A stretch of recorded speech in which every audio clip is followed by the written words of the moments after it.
a todos y bienvenidos de nuevo a Salinas TV. Bueno, hoy en el estudio hace una temperatura de unos 500 grados centígrados, pero estamos bien, estamos perfectamente. ¿Temperatura del sol? Aún así merece la pena el programa de hoy, porque vamos a hablar con una persona que hace unos meses ha realizado un viaje bastante largo, de varias semanas, a Japón, y me parece apasionante contar con su testimonio, con su experiencia en ese país tan atractivo, por lo menos para los occidentales. Y nada, os presento a Miguel. Miguel es psicólogo, también hace tiempo has hecho unos estudios muy interesantes que me comentabas hace un momento. Sí, de desarrollo y programación multimedia, básicamente, a informática. Bueno, para todo el mundo. Bueno, Miguel, aparte de su formación como psicólogo y como informático, forma parte del colectivo en el que yo estoy incluido, de los cotillas existenciales. Personas que nos interesan multitud de temas de la existencia y de la vida. Así que, Miguel, muchísimas gracias por aceptar la invitación para Salinas TV.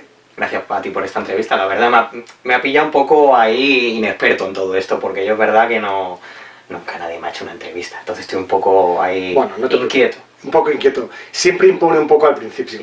Yo me acuerdo cuando empecé en los años 70, que tenía pocos años, y empecé con las entrevistas, al principio me ponía un poco tenso, pero después de 50 años estoy un poco más tranquilo. Pero un poco. Un pelín. Espiritualmente más relajado. Pero solamente briznas de relax, poca cosa. O sea, sí. Pero bueno, os quiero explicar.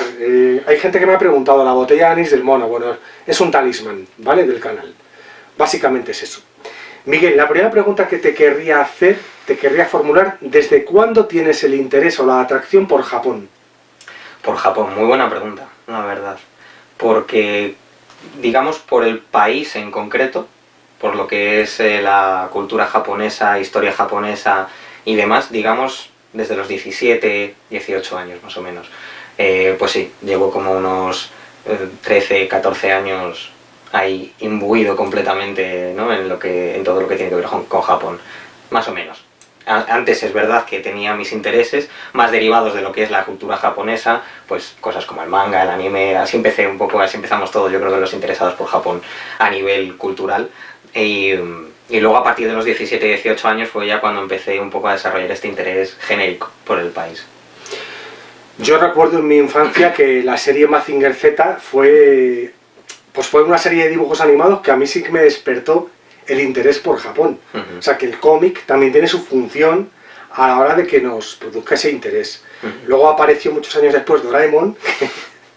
Bueno, qué maravilla, qué fantasía que el boli, cuando lo he visto he dicho que... El gato cósmico, sí, bueno, pues para que lo vea la audiencia, tenemos un Doraemon en boli. He dicho, qué buen guiño, ¿no? A toda esta... Es un guiño al invitado. Experiencia espiritual. No solamente es un guiño al invitado, a ti, sino es un guiño a todo el archipiélago japonés. Sí, todo lo que tiene que ver con la japonesía. Sí. Básicamente. Por supuesto, la japonés. La japonesismo. Entonces, esto es un homenaje a todos los samuráis habidos y por haber. ¿A los samuráis? Sí, samuráis. A los samuráis. Son guerreros japoneses, pero enamorados. Fíjate qué curioso, ¿no? Que esto que planteas ahora, qué capacidad de fascinación me genera todo esto de los samuráis. Bueno, fascinante. Increíble. El tema que, aparte del tema de los cómics o los dibujos animados, me imagino que la propia lejanía geográfica, las propias diferencias de ese extremo oriente comparado con occidente, ya nos produce cierta fascinación o atracción. Totalmente, a nivel cultural, a nivel... sí, todo lo que sea muchas veces inalcanzable nos genera cierto interés, cierta atracción, cierto misterio, ¿no? De lo que tú compartes muchísimo. Esa capacidad para fascinarte mediante el misterio y mediante lo que es más lejano, lo que es más inalcanzable, ¿no? Entonces, eso de alguna manera necesitas rozarlo con los dedos, aunque sea. E incluso poder experimentarlo, como me ha pasado a mí hace un par de meses. Fíjate que me viene a la cabeza ahora, incluso en el inconsciente colectivo de nuestra generación y generaciones posteriores, o sea, anteriores a la nuestra, el tema de Hiroshima y Nagasaki también está ahí siempre latente. Totalmente. Todos los 6 de agosto se celebra Hiroshima y Nagasaki y probablemente ha generado cierta simpatía o cierta solidaridad con los japoneses. A mí por lo menos me ha ocurrido, desde que me enteré de pequeño de esos bombardeos con armas nucleares, siempre he sentido algo hacia ellos. Luego es verdad que el mundo del cine Yo por lo menos lo que he sentido con el cine con respecto a los japoneses y las películas de la Segunda Guerra Mundial era un poco lo que se hacía con los indios y americanos. Es generar también un poco de temor a los japoneses. Sí, todo es peligroso porque tienen los ojos raros, sí, ¿no? Sí. Sí, porque están estreñidos por el arroz. Continuamente. O sospechando. Que parece que están ahí continuamente... Sí, están apretando con el estreñimiento todo el rato y quizás ese es el motivo de la rasguez de los ojos. Vale, ¿en qué momento...? Perdona que te corte. No, perdona José, tú que te haya cortado. No, perdona, por favor. No, perdona de nuevo, sí, por favor. Yo primero, sí. No insisto más. Bueno, es verdad que viene un poco a colación por lo que dices de esa simpatía hacia Hiroshima, Nagasaki, todos esos eventos. Tengo una anécdota que luego te contaré dentro del viaje, que me pasó algo muy curioso y algo que me ha marcado hasta el día de hoy, junto con otras experiencias que he vivido estando aquí, evidentemente. Pero fue algo, acaso, energético. Acaso energético, pues que no se nos olvide y, ahí queda. Y nos lo vas a contar en un ratito. ¿En qué momento en los últimos tiempos empieza a cobrar forma el viaje? ¿Tú ya llevabas años pensando que algún día viajarías? Por supuesto. Hace, pues digamos, 10 años más o menos, cuando empezó a formarse en mí todo este interés por la cultura japonesa, por todo lo que tiene que ver con el entretenimiento, pero además por el tipo de sociedad, cómo está estructurada y demás, de lo que ahora hablaremos. Ya hace 10 años aproximadamente dije, yo antes de X edad tengo que ir a Japón y tengo que vivirlo, ¿no? Entonces no me vale un viaje de una semana como se puede hacer otras personas, 15 días, me tengo que ir más. Entonces eso ha ido cobrando forma, se ha ido hilando transversalmente a lo largo de mi existencia, pero cuando empezó a tomar más cuerpo fue en 2020, precisamente, ¿no? A finales de 2020 y principios de 2021 fue cuando ya dije, es el momento de organizarlo e irme con todas las de la ley. Vale, perfecto. El viaje se inicia aquí en Madrid, capital del Reino de España. Para los poco versados, ¿no? Sí, puede haber gente despistada. Vale, ¿cuánto dura más o menos de Madrid a Japón el viaje? ¿En horas? Horas. Claro, no va a ser... Bueno, puedes decirlo en segundos. Claro. Bueno, en eones también. En eones, lo que pasa es que cuarto de micra de eón no queda igual, aunque suena potente. Suena fascinante. Vale. ¿En horas? ¿Cuántas micras de eón pudiste hacer? Bueno, horas. Horas. Yo salgo de aquí de Madrid alrededor de las 7:30 de la mañana, 8 al final. Llego allá a Japón al día siguiente a las 4 de la tarde. ¿Vale? Lo que pasa es que, claro, tenemos que tener en cuenta cambios horarios, tenemos que tener en cuenta transbordos, ¿no? Sí. Aeroportuarios. Pero en total el grueso del viaje fueron como unas 15 horas aproximadamente. 15 horas. Vale, pero esas 15 horas está incluido donde paras, el rato que estás parado. Eso es. O sea, que si fuese sin paradas sería 13. Unas 13 horas. Aproximadamente. Vale, ¿dónde hacéis escala? En Roma. En Roma. En Roma. Hicimos escala en el aeropuerto de Fiumicino, y que está pues cerquita de Roma, a las afueras de la ciudad. Y bueno, ahí la verdad es que fue todo muy rápido, porque nos bajaron del avión, nos vino a buscar una persona y en cuestión de media hora estaba montado en el siguiente avión. Pasé un poco de angustia y de zozobra espiritual también, porque no llegó en media hora, imposible haciendo la escala, pero nos vinieron a buscar, nos esperaron a que nos montáramos, etcétera. Entonces, bueno. Ahí lo mejor es orar. Y encomendarse a Yahvé. Encomendarse, efectivamente, encomendarse a este hombre. Esas 15 horas, bueno, al final dentro del avión, unas 13 horas. Sí, a efectos prácticos sí, fueron como 2 horas y media hasta Roma, y después 11 horas, 11 y media hasta Japón. Vale, el pasaje, la gente que iba contigo en el avión, ¿ya había algún oriental, algún japonés que volvía a su país? Sí. ¿Te encontraste gente...? Sí, había algún estreñido, digamos así, respetuosamente. No, con todo respeto, todos tenemos rasgos dignos de ser catalogados. Evidentemente, o sea, mirarnos a nosotros. Mirarnos a nosotros. Decir esto. Sí, ya fuera de broma, sí, había los menos, es cierto, pero, o sea, había poca cantidad, sí, unidades de humanos japoneses que iban hacia Japón. Claro, sí, iban poquitos, pero ya iban algunos ahí, vale, emputecidos y no. Sí, sí, sí, el emputecimiento es ahora mismo una emoción muy extendida incluso en gente muy tranquila y muy equilibrada y muy zen, como puedo ser yo, que nunca me enfado por nada. Sí, es evidente. Pero sí que hay Los días... que te conocemos podemos aseverarlo. Sí, sí, puedes... Pero hay días muy emputecidos. De hecho, el planeta está emputecido en general. En general sí, lo noto emputecido a nivel terrenal. ¿Qué sentías al entrar en ese avión e iniciarse el viaje? Al despegar de Madrid, ¿qué sensaciones tenías? Porque me parece de una emoción. Bueno, date cuenta de que ha sido un viaje que he estado preparando un año entero. O sea, toda la preparación ha sido un año con sus más y con sus menos, con sus nervios. Tenemos que tener en cuenta además que las fronteras no estaban abiertas cuando yo organicé el viaje. No se podía pasar a Japón hasta principios, si no me equivoco, principios de febrero de este año, y yo el viaje lo realicé finales de febrero, entonces un poco me arriesgué. Entonces, bueno, los inicios más, la emoción, digamos, que podía caracterizar más a los inicios es de incredulidad, de estoy un poco haciendo el viaje de mi vida, porque al final es el viaje de mi vida, el que he deseado hacer desde bien adolescente, de bien pequeño, y la verdad es que muy emocionado, muy emocionado.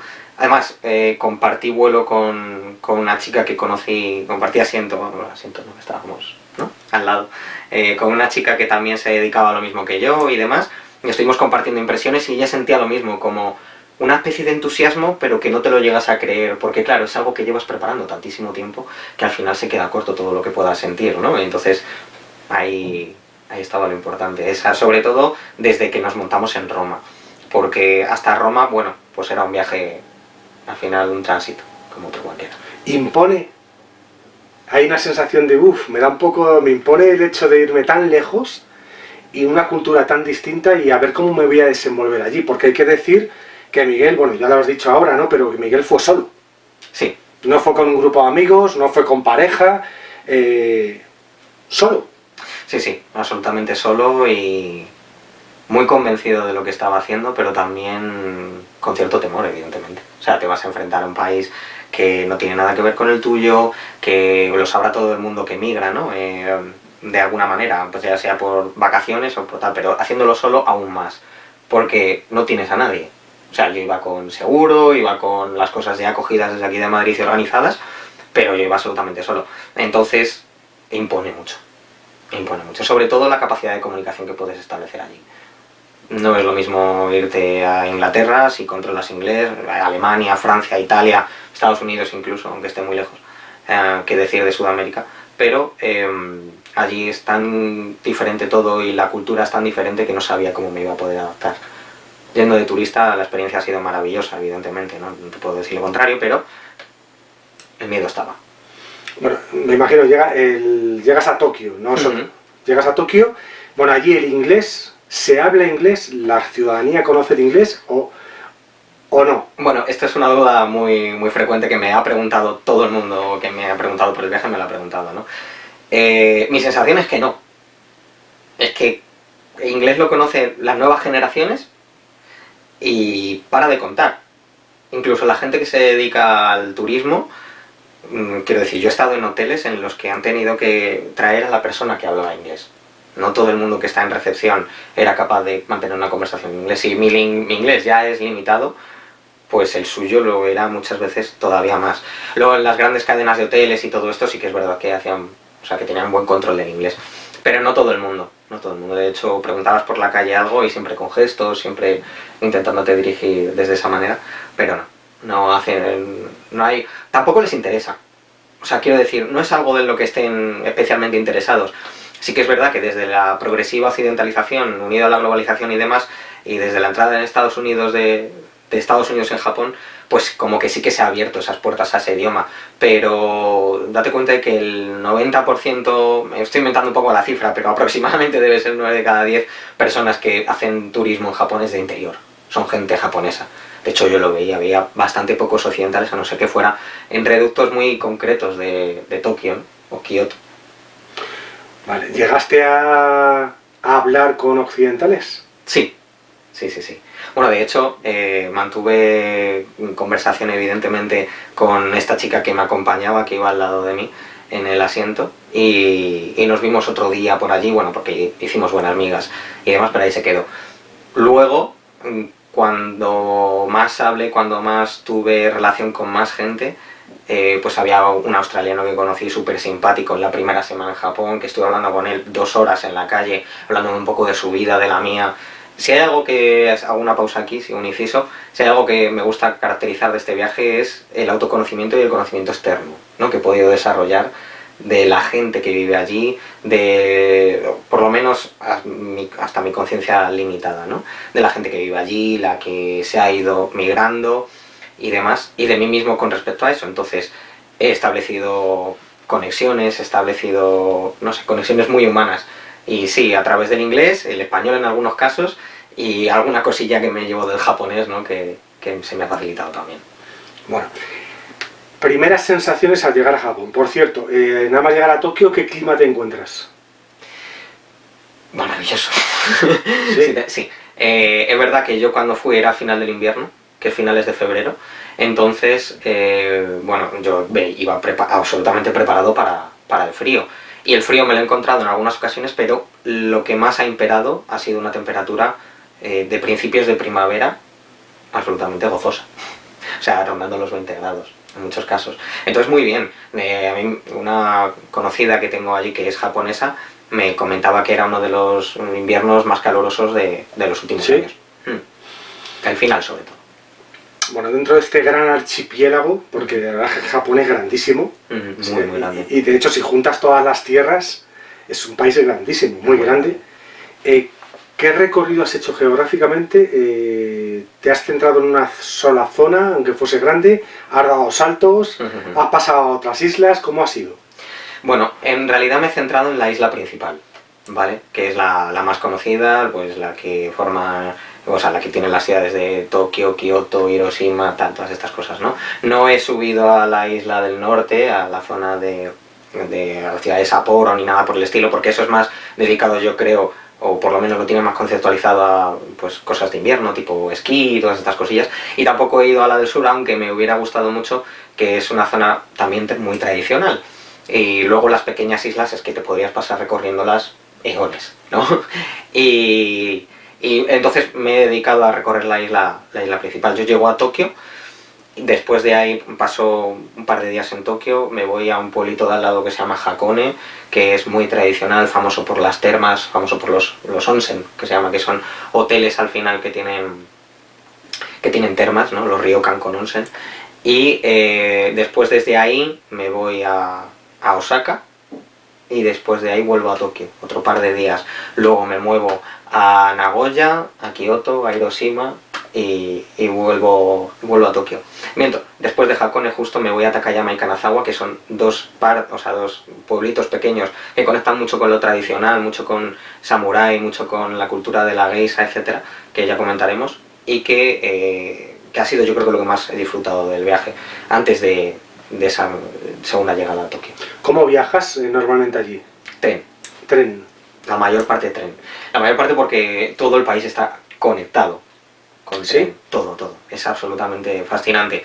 De hecho, el Shinkansen, que es el tren bala japonés, famoso tren bala, tiene un circuito que pasa por todo el país, al menos por la isla principal. Es verdad que no he investigado mucho si sube o si baja a las islas del norte o del sur, pero atraviesa todo el país y yo me he movido principalmente ahí, y eso es fascinante porque a lo mejor te cruzas medio país en cuestión de 2 horas o 2 horas y media. ¿Y era sencillo gestionar billetes, viajes? Que parece una tontería, pero si voy yo, de mismo me colapso. Al final acabas deportado por escándalo, por ejemplo, ¿no? Escándalo ignorante. Ojo, término clínico de escándalo ignorante, ¿no? Qué fascinante. Sí, o sea, fíjate que yo todo eso, como te he dicho, en la preparación previa, yo lo gestiono ya. Yo me compro un abono, por decirlo así, de tren bala para utilizarlo en las vías. Los transportes ferroviarios en Japón tienen como las empresas privadas y las empresas del país. Empresas privadas, pues está JR, que es esta que tiene las líneas del Shinkansen, y hay otro par de ellas, que yo sepa hasta donde me llega mi limitado conocimiento, y luego las propias de cada ciudad. Y yo me movía en tren porque había cogido un abono precisamente que cubría la mayor parte de todo esto. Un abono de 21 días que utilicé justo al salir de Kioto. O sea, ibas sobrado. Sí, la verdad es que sí. El precio del abono se cubría con 7-8 viajes, yo hice 35, fácil, entre unas ciudades y otras. Y luego, pues, utilizando el metro y demás. El autobús lo que menos, porque al final, como no hablan mucho el idioma este imperante, el inglés, pues era un poco más difícil. Pero en general sí, todo lo que tiene que ver con tren. ¿Qué sensaciones cuando vas viajando en tren, recorriendo esa geografía a miles y miles y miles de kilómetros de tu cultura y de tu país? ¿Qué sentías? ¿Irías fascinado mirando por la ventanilla? Totalmente, totalmente fascinado. Fíjate, me costó alrededor de 5 o 6 días conectar con estar allí, con estar en Japón. ¿Sí? Sí. Sí, porque además los primeros días, pues como te he dicho, los pasé en Tokio, en cercanías de Tokio y demás. Y era una sensación de... Pues me he ido a otra ciudad, ¿no? De Europa. Pero claro, ya empiezas a notar cosas diferentes hasta que te empiezas a empapar de todo lo que es esa cultura, esa gente, esa civilización. Ya empiezas a notar esas diferencias o las empiezas a aceptar. Digamos, es como que tu cabeza todavía no hace el clic. De estoy en un sitio diferente, estoy a miles de kilómetros de mi país y al final, pues con todos los edificios y todas estas cosas, lo que sí que es verdad que impresiona pues es una diferencia a nivel estructural importante y ese toque con lo tradicional continuo que tienen las ciudades. Pero sí, me costó pues 4 o 5 días adaptarme a todo esto. Las sensaciones son espectaculares. La verdad, iba fascinado en los... Sí, dime. Iba fascinado en los viajes en tren. Claro. Porque veías toda la parte también más rural, más transversal de todo el país. Entonces iba mirando por la ventana y no me hacía falta ni ir leyendo, ni ir escuchando música, ni nada por el estilo. Era como ir viendo montaña continuamente, ir viendo pues todo esto, ¿no? Que también en mucha parte tiene este país, evidentemente España. Pero allí era todo diferente. Hay mucha montaña. Muchísima. Yo también, los primeros viajes que me hice fue a Kanazawa y Takayama, después de Hakone. Y estos sitios están en una prefectura que se llama Gifu, que está cerquita de Kioto también, todo esto que es como la parte más occidental del país. Y... Gifu, dices. Gifu.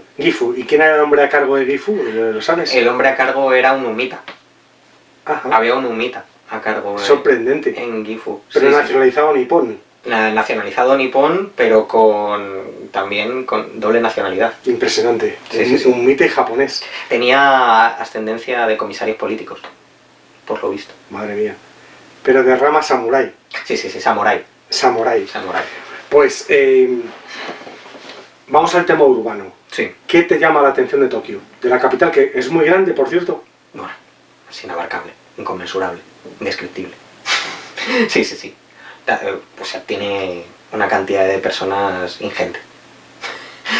Muy bien dicho, ingente. Es muy grande y yo creo, o sea, estuve como casi 15 días completos, creo que fueron 12 o 13, en Tokio y me faltó tiempo. Tiene muchísimos barrios, muchísimas zonas y las zonas pues son como puede ser 8 veces Madrid, por lo que yo percibía, 8 veces. Y era un auténtico alucine. Lo que más me llamó la atención fue la cantidad de estímulos que tienes por metro cuadrado. Sí, estimulación sonora, visual, todo lleno de luces de neón, de carteles, incluso la gente, ¿no? que ves por la calle, que incluso te invita a pasar a bares y no se hace como en una parte, ¿no? Como aquí podemos vivir en el centro de Madrid, que un poquito agobiante y demás, sino tienen su cartelito. Y si te ven un poco receptivo te hablan y si no, pues no. Entonces luego también hablaremos un poco de esta cultura que también tiene que... O sea, está unido con las idol y los idol japoneses, que de eso hablaremos después si quieres. Y que bueno, que te invitan a pasar a los sitios y demás. Es una ciudad impresionante. Yo la parte con la que más me quedo es con el barrio de Akihabara. Es el barrio, digamos, tecnológico, el barrio más friki, en el buen sentido, ¿no? A mí es lo que más me toca, pues dentro del mundo del manga, del anime, de todas estas historietas y demás, y lo que disfruté allí, pues es fascinante. Un universo de todo eso, Un universo entero. Te cuenta que es, pues eso, un barrio que puede ser perfectamente un cuarto de Madrid entero de todo esto. Entonces, lo disfruté muchísimo. Eso fue quizá con lo que más me quedo de Tokio. Dices que permanentemente hay toques tradicionales en la arquitectura. Sí, esto es... A mí me sorprendió mucho Lo vi como muy, muy palpable el primer día que llegué allí. Bueno, digamos, sí, llegué como un viernes, pues por la tarde del viernes, que quedé con mi amiga esta que es japonesa, y lo vi dando un paseo. De repente veías la entrada a un santuario entre dos edificios que eran absolutamente nuevos, ¿no? Con neones y estas cosas, lo que te digo, o un edificio de oficinas, y al lado un torii, que es los arcos estos de entrada japoneses, que suelen ser tradicionalmente rojos, pero depende un poco de la deidad a la que se dediquen. Pues eso, ves la entrada a un santuario con luces tenues, cálidas, con dos zorritos en la entrada, que ves que eso forma parte un poco de la cultura sintoísta. Y a mí me sorprendió muchísimo. Cada 2 por 3 yo me encontraba en la calle con un santuario, con un templo budista. Más frecuentemente con santuarios. Entonces, ¿llegaste a entrar en alguno? Sí, por supuesto. ¿Y qué sensación en ese tipo de templo? ¿Qué condensación energética o espiritual? Igual que cuando aquí hablamos que entramos a una iglesia, a una ermita, a una catedral y sentimos una energía especial. ¿También lo notabas? Sí, por supuesto. De hecho, tuve la fortuna de ver es que ahora mismo no sé cómo se llama y me perdonaréis, un oficio de estos, ¿no? Sintoístas. Y bueno, fue alucinante. Esto estaba en Kioto, si no me equivoco, en uno de los principales templos de la cultura sintoísta, precisamente, de la religión sintoísta. Y yo entré un poco a ver qué había, porque estaba una puerta abierta que al principio estaba como enrejada, ¿no? Con una reja de madera, y eché un vistazo y había como 3-4 personas ahí arrodilladas y demás, y yo dije, ¿y esto qué es lo que están haciendo? No sé si están haciendo algo, si están orando sin más, y tal. Y luego me di cuenta que había cámaras por allí por fuera, y ¿no? Que estaban celebrando la venida del cerezo, de la explosión del cerezo, ¿no? Pero yo entré en ese templo, y cuando me atreví, porque había como algo que... ¿no? Un respeto. Un respeto que era como, hay algo energético que me impone. Y no sé yo si voy a estar como a la altura, ¿no? Para saber comportarme, para saber qué es lo que tengo que hacer y demás. Entonces, bueno, llegué a la entrada, vi varios zapatos allí puestos, yo me descalzo, entramos, ¿no? Mi mochila y yo, y pues participé un poco de lo que eran unos rezos comunes, por decirlo así. Era un sitio precioso, por dentro todo lleno de madera, mucha parte de pan de oro, que también Japón tiene mucha cultura de trabajar el pan de oro, se nota un montón. Y la energía era de paz. O sea, a mí lo que me transmitió más fue paz, absoluta paz. Y calma mental, algo que yo en mi vida he podido tener muy poquito, en muy pocas ocasiones, era entrar en ese sitio, poder cerrar los ojos y estar arrodillado y no pensar en nada más que estar en comunión un poco con ese ambiente. Uf, qué interesante.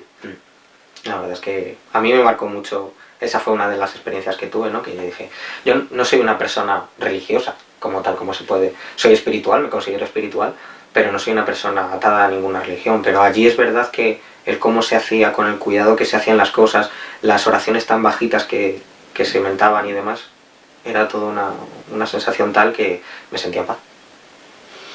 No quiero que se me escape una cosa que has comentado antes. ¿Ese asunto energético que has comentado antes era este o no? Era otro, diferente. Era otro. ¿Quieres que vayamos después a él o quieres contarlo ya? Sí, pues como tú veas.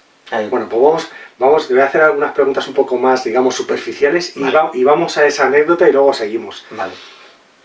Vale, a nivel de tráfico, tránsito de gente por la calle, ruido, sensación de contaminación, ¿has notado las mismas cosas que puedes notar en una gran ciudad europea o hay algo distinto? Porque a veces aquí sí que hay momentos incluso de agobio, ¿no? Pero ¿qué sentías allí con eso tan material como puede ser?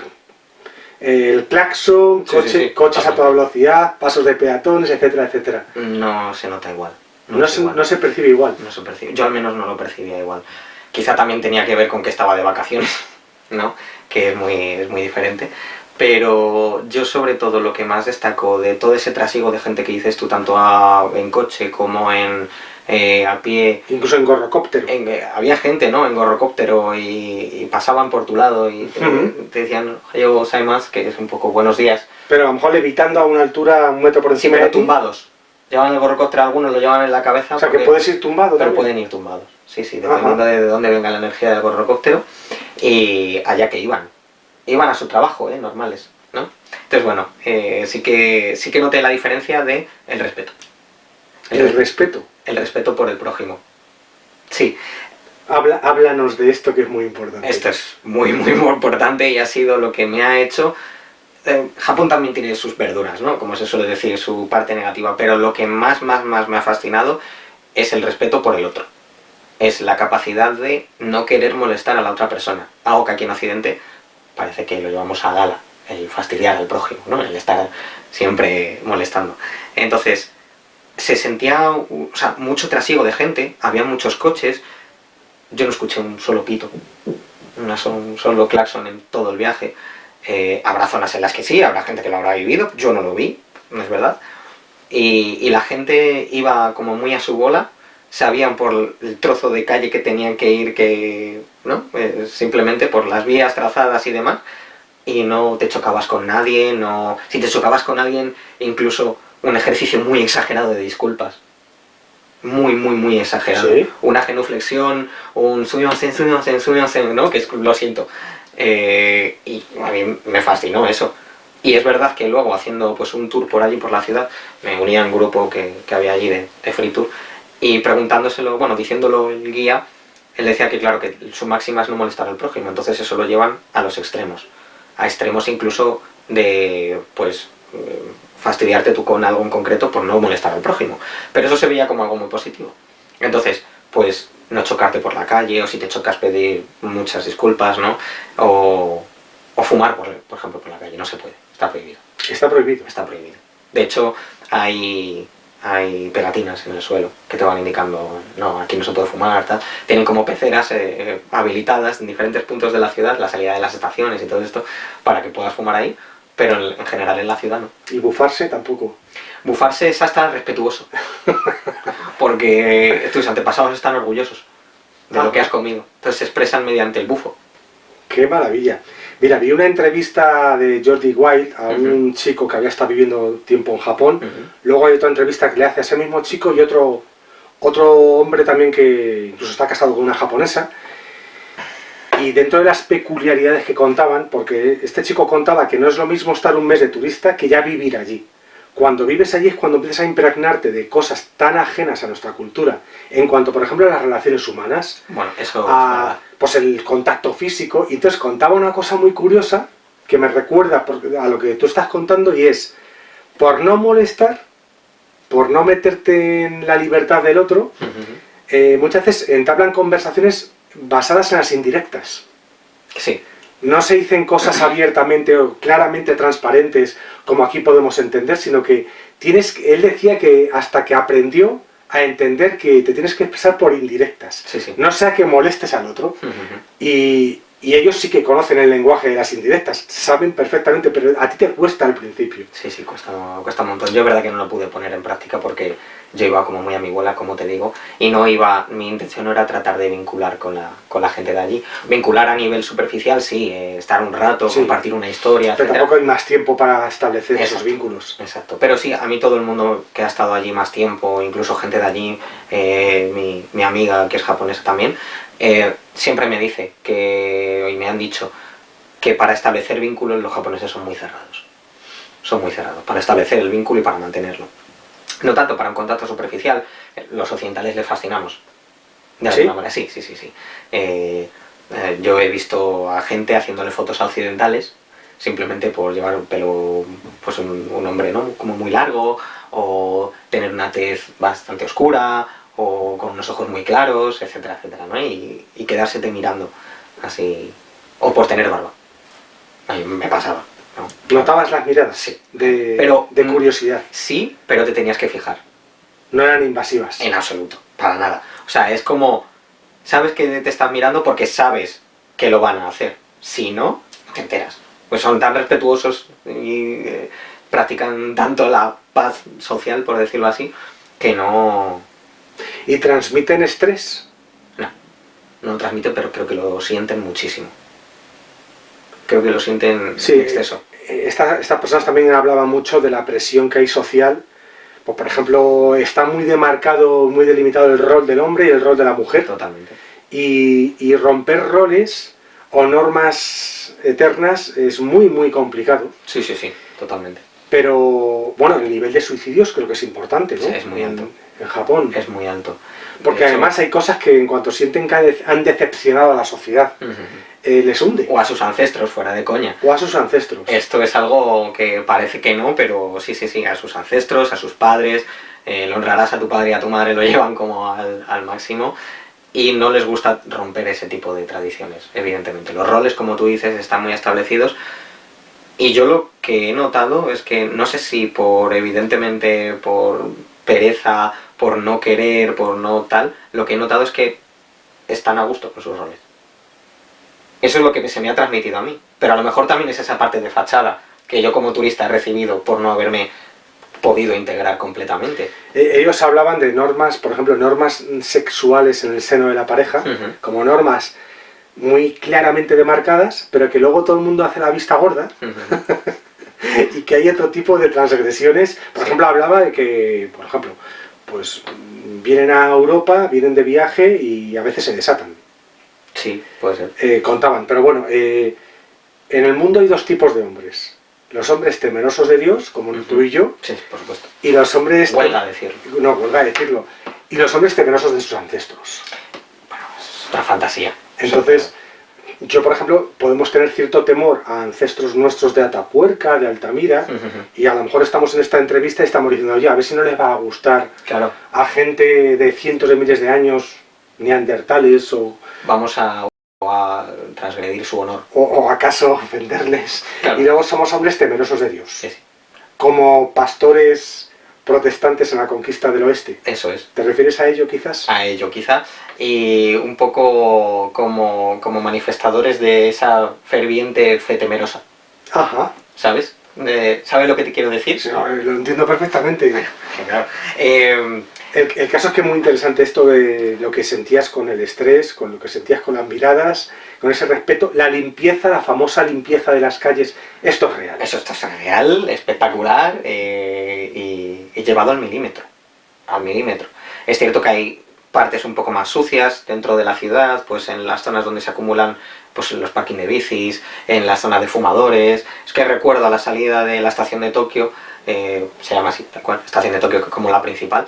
Recuerdo que había un parking de bicis y había una pecera de estas de fumadores y eso estaba un poquito más sucio. Pero en general la ciudad, Tokio, Kioto, Takayama, Hiroshima, todo es absolutamente limpio. Y lo que más me llama la atención es que no hay papeleras.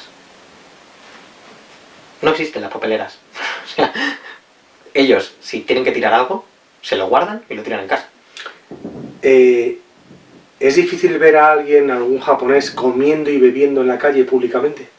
Sí, es complicado. A no ser que estén como en la salida de los konbini, que los konbini son tiendas que suelen ser Family Mart, 7-Eleven, que son como aquí, digamos, un bazar, como puede ser, ¿no? No, digamos que es más como un ultramarinos, ¿vale? Lo que pasa es que hemos modernizado. Entonces, una tienda de 24 horas, pues a la salida puedes ver gente comiendo, bebiendo, fumando. Pero en la calle es incompatible muchas veces con que también llevan mascarilla la mayor parte del tiempo. En la calle, la misma calle. Aparte del metro, en la calle. En la calle, y esto es algo que pregunté si había sido a raíz del COVID o no, y pues, bueno, que parece que se ha instaurado como un poquito más, pero la gente ya lo hacía. Esa parte del respeto hacia el otro, no molestarle con estornudos, no molestarle ni con voces altas, ni este tipo de cosas. Yo una vez en el metro, aquí en Madrid, vi a un grupo de turistas japoneses y uno bostezó levemente, pero ese leve bostezo se tapó con una elegancia y mucho antes de empezar a abrir la boca ya tenía la cara tapada.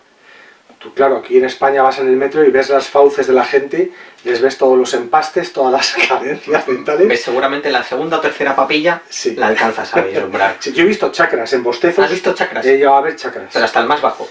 No, porque están apelotonados arriba. Vale, aquí los chakras es muy difícil que estén alineados. No están alineados en absoluto, están ahí complicado. ¿Música? ¿Se ven músicos en la calle, por ejemplo? Sí, se ven músicos en la calle. No sé qué tipo de control tienen, qué tipo de permisos, qué tipo de tal, pero sí que... Y ahí sí que había más occidentales. Había bastantes occidentales, de hecho, japoneses, músicos en la calle, no vi creo que ninguno. Pero sí que había mucho occidental tocando pues, con su guitarra, con su bajo, con lo que fuera, ¿no? Sí que se ve en la calle. Y se escucha, sale muchas veces de ciertos locales y de ciertos altavoces hacia la calle. ¿Pueden ser las 12 de la noche y está totalmente iluminada la ciudad? Absolutamente. Tema seguridad. Bueno. O sea, lo primero, ¿se ve mucha policía o no es necesario que haya mucha policía? Pues eso te iba a decir, que no sé hasta qué punto es necesario. Yo vi policía, pero no era algo que destacara por su presencia. No es como te vas aquí al centro de Madrid y ves furgonetas, lecheras, pues, un montón de policías. No lo vi. Pero hay una sensación de seguridad. Absolutamente tremenda. O sea, tú podías ir a las 2, 3 de la mañana. Es verdad que esto siempre hago puntualización. Habrá algunos sitios que sean más peligrosos, evidentemente hay crimen organizado, aunque tú no te enteras, todo esto, ¿no? Pero la sensación de seguridad es continua, porque tú vas por la calle y ves hay una cartera tirada en el suelo, luego das la vuelta y la cartera está puesta en un alto para que la persona llegue y la recoja de donde se la ha perdido, y intacta. O ves las bicis sueltas en la calle, o ves gente que deja cosas en la puerta y luego se las devuelven. O sea, quiero decir, es algo... Mira, te voy a preguntar por un tema importante, tema que impregna nuestra vida actual y que en mi opinión nos han vendido una moto, y es una moto irreal, para mí es una falsedad, pero bueno, el famoso multiculturalismo. Tengo la impresión de que Japón tiene muy claro que una cosa es el intercambio cultural, moderado, entre regiones y entre países, y otra cosa es que una cultura invada a otra o una cultura se coma a otra. Y ellos en ese sentido tengo la sensación de que tienen muy claro cuidar su cultura, su tradición, y el multiculturalismo en dosis muy moderadas, vale. En dosis exageradas es un auténtico fracaso. Por supuesto. Pero por supuesto básicamente porque al final lo que acaba ocurriendo es que no hay una integración real en culturas muy diferentes. No hay una fusión. No puede haberla. Quiero decir, nuestro intelecto y nuestra forma de desarrollarnos nos va a impedir hacer eso, porque siempre vamos a tender a la conservación. Siempre. Las personas siempre tenemos, yo creo que es al final la economía mental, ¿no? El hecho de posicionarte diferente y totalmente, diametralmente opuesta, diferente al otro, es como a ti mismo, perdona, con respecto al otro, es muy complicado. Aquí en Japón se hace, o sea, quiero decir, tú haces alarde de tu cultura de alguna manera. Por ejemplo, te puedo decir, tú puedes ir a iglesias cristianas que hay, no hay ningún problema. Tú puedes ir escuchando música por la calle con cascos. Evidentemente no te van a decir nada. Puedes ir sin mascarilla por la calle, porque es parte también de tu forma de entender la vida en estos momentos, en otros en los que sea. Tú puedes ir a bares y hablar un poco más alto de lo normal, pero como eso se haga muy habitual, como eso se haga demasiado evidente, te rechazan. Eso está clarísimo. Quizá a mí, porque yo era turista, no me iban a decir nada, precisamente por esa parte de no molestarme, pero tengo claro que... mira, me estoy acordando de una anécdota que viví en Kioto, que estaba por una de las calles principales de un barrio muy tradicional. Salía a una avenida principal y había dos muchachos japoneses que salían de ese edificio, salían absolutamente ebrios, ¿no? Era una cogorza. Iban cociditos. Iban cociditos, sí, se les iba a cambiar el DNI de la cogorza que llevaban. Y sobre todo uno de ellos. Y uno hizo como el amago de vomitar en la calle, y al momento un policía aparece de la nada. ¿Acaso un holograma? No sé, ¿acaso era un policía de bolsillo que se había guardado en un resquicio de un ladrillo que tienen por allí una dimensión de bolsillo, de portátil, ¿no? Y de repente apareció por allí y yo dije, ¿este hombre de dónde ha aparecido? de un árbol, a lo mejor, apareció y empezó a gritarle y le dijo algo así como, no se te ocurra, vete para allá, o sea, como que en esa acera no, porque era un policía que estaba, digamos, ocupándose de esa manzana, por decirlo así, ¿no? Yo eso, lo que interpreté, lo que mi y el tío aguantó el tirón. Y aguantó el tirón y no potó. El tío no llegó a potar. Yo le vi que se iba cayendo, que iba a potar, que echó como una bocanada pequeña y salió el policía, ya te digo, de la nada y los llevó a los dos chavales y los echó fuera y como metiéndolos a un callejón oscuro, ¿sabes? Como ahí un poco, pero a la luz de la gente, ¿no? Que esto también es verdad que son muy de cara también a la galería y mucha parte de toda esta impostación en cierta parte de la cultura, yo creo en cierta parte de la sociedad, mejor dicho. Y no, aquí no vomitas. Tema bares, por lo que tengo entendido, hay muchos bares, pero tipos de bares, como que hay tipos de bares muy concretos con una serie de matices y depende de lo que tú busques, tienes una amplia oferta. Sí, y no para todo el mundo. Y no para todo el mundo. No para todo el mundo. Sí, yo te puedo decir que yo por ser occidental no podía acceder a ciertos bares. ¿Ah, sí? Y esto va en lo que hablábamos antes del respeto a su cultura, del respeto a lo que ellos entienden por decoro y lo que entienden por saber estar y buen gusto. Que esto es muy importante. Esto es muy importante. Esto es muy importante, yo creo que estaréis de acuerdo conmigo, ¿no? Hay desde el bar más común, que pues, allí suelen ser las izakaya, que son izakaya, sino el concepto que es taberna, una taberna tal cual, donde así sí se puede quizás gritar un poquito más, la gente se pone un poco más pedo, etcétera, pero muy poquito. Y luego están los bares normales, cadenas, etcétera, etcétera, y luego los sitios, digamos, los maid café, que llaman ellos. Maid es sirviente, al fin y al cabo, ¿no? El término, la traducción para mí sería como sirviente, que es un sitio en el que tú vas y digamos que estás con alguien, un empleado o empleada, en la mayoría de los casos a tu lado, que te está riendo las gracias, que te está favoreciendo la conversación y demás, sí. Te estás tomando algo con ella. ¿Invitas tú a la persona? Sí, y le pagas las cosas, evidentemente. Pero tú has vivido eso con... Yo no. Tú no te puedes relacionar con el idioma. No, aparte de eso... Pero lo veías. A los occidentales no se nos invita a pasar a esos sitios. Vale. Por el respeto. Porque saben que los occidentales somos menos respetuosos. Y esto es así. Tendrán sus cosas. Vuelvo a decir, no estoy idealizando ninguna cultura. Pero lo que sí que vi que es... Sé que vosotros no os comportáis como nosotros. Entonces, yo a este sitio no te voy a invitar a pasar. A mí personalmente es que me parece de un sentido común absoluto.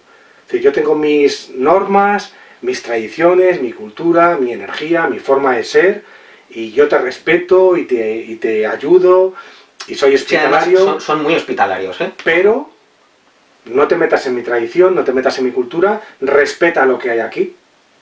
Nuestro sistema de gobierno, nuestro sistema cultural, nuestro comportamiento, porque si no, no estamos cómodos. Exacto. Que yo siempre pongo el ejemplo de nuestros hogares. Si tú vienes ahora aquí a esta entrevista y yo te agasajo y te cuido y te traigo lo que quieras de beber, te pongo la silla más cómoda que pueda, te ofrezco todas las comodidades de la casa. Ahora bien, si tú eres un mal educado, si tú vas al baño y no tiras de la cisterna, si me tiras el vaso de agua y ni lo limpias, si incluso tienes un lenguaje ahora soez y grosero, no estoy cómodo. Y eso no es un rechazo al de fuera, es que hay que respetar.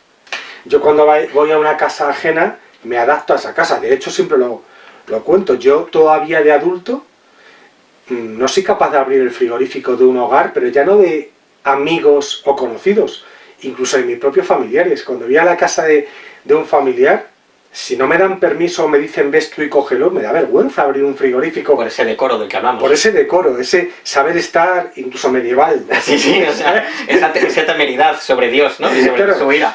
No es temor al frigorífico, es temor a las tablas de la ley. Hombre, es temor a lo que es canon.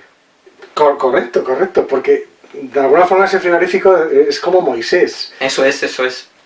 Y la puerta es la tabla de la ley, ¿no? Entonces, bueno, pero fuera de este desvarío, que lo que nos estás contando es que tienen muy claro el respeto al que viene de fuera, pero cuidado, respétanos a nosotros. Sí. absolutamente. O sea, ponte a hacer el energúmeno en la calle. No, es que no te dan ni media oportunidad. Ocupa una casa que no es tuya. Yo eso no lo he visto, evidentemente, o sea, no he visto nada de eso. Esto es un tema bastante candente, evidentemente, pero no... y muy de actualidad, desgraciadamente. Pero eso no he visto que ocurra.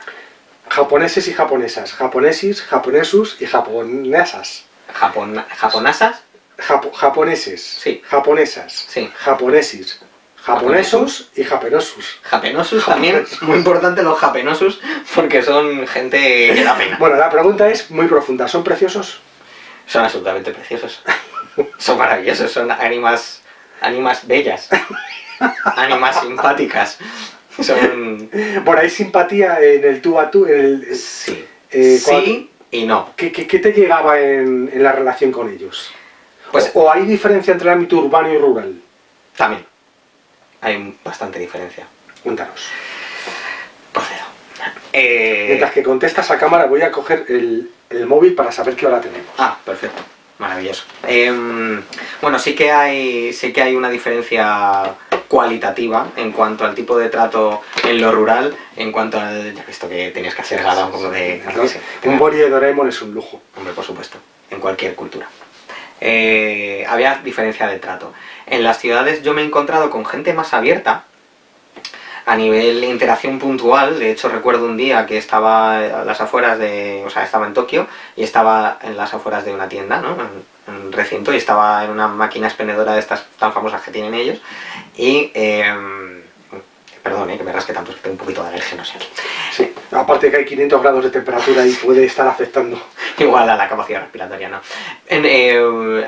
Lo que iba, ¿no? Estaba tomándome algo al lado de una máquina expendedora y de repente me vienen un par de chavales que sería, pues tendrían 20 años, algo así, y me preguntaron, perdona, no eres japonés, ¿verdad? Qué maravilla esto. Qué respeto. Qué respeto. Es evidente. Porque claro, me dicen, sumimasen, no eres japonés, ¿verdad? Me lo preguntan en inglés, claro. Digo, no soy japonés, no tengo apariencia de japonés, pero gracias por no asumir mi identidad. Cuidado.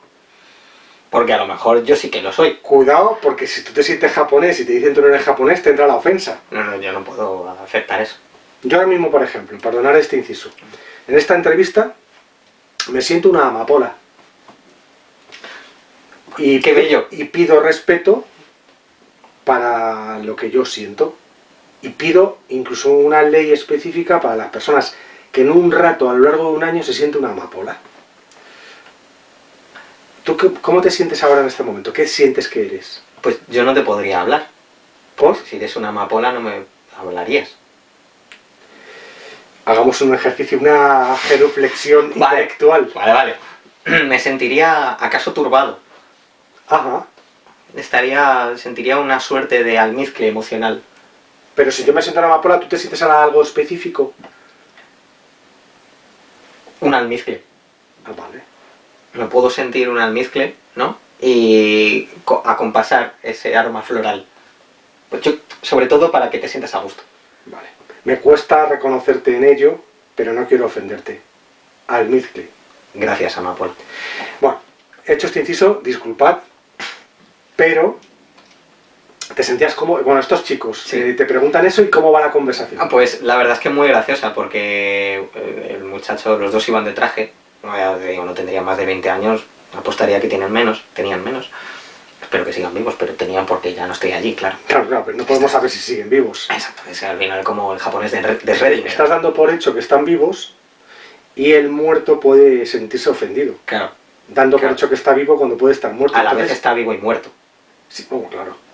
Porque hasta que no lo descubra, no existe. Bueno, centrándonos un poco en la conversación, sí, tuvimos una interacción bastante jocosa y divertida. Me estuvieron preguntando que de dónde era, que había ido a hacer ahí a Japón, que si estaba por negocios o por turismo, lo típico, como preguntas muy de cercanía, pero también desde la distancia, ¿no? Pero había cotille ahí, eran cotillas. Sí, había cotille. Lo que pasa es que me vieron un muchacho abierto, no les puse mala cara, yo creo, y al final se sintieron cómodos para seguir preguntando. Pero no me preguntaron nada como muy personal. era pues eso, de dónde venía, lo reconocieron, ¿no? Reconocieron el país España porque les encanta España, hay varias tabernas españolas, ¿no? De dueños japoneses y todo esto. Y pues estuvimos compartiendo ahí un cigarro, un momento en el que estuvimos fumando juntos y demás, intercambiamos, tal. Fue algo gracioso. Y en ese sentido yo creo que ellos sí que son abiertos a lo que es el intercambio puntual y superficial, sí que son muy abiertos.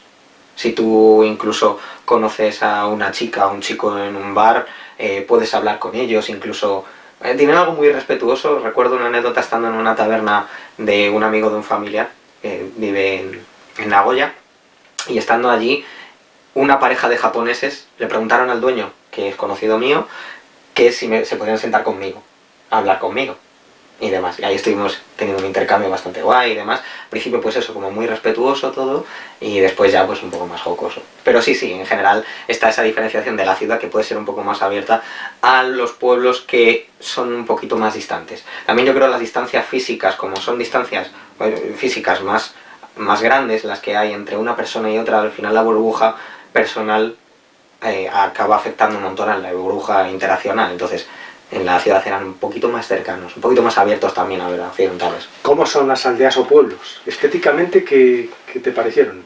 Pues la verdad es que fascinante. Yo recuerdo mucho la parte más tradicional del pueblo, como Takayama o Kanazawa, que son pueblitos pequeños, lo que llamamos aquí pequeños, aquí es grande, pero evidentemente no son urbes gigantescas. Y la particularidad de estos sitios es que tienen como sitios muy dedicados a su tradicionalidad, ¿vale?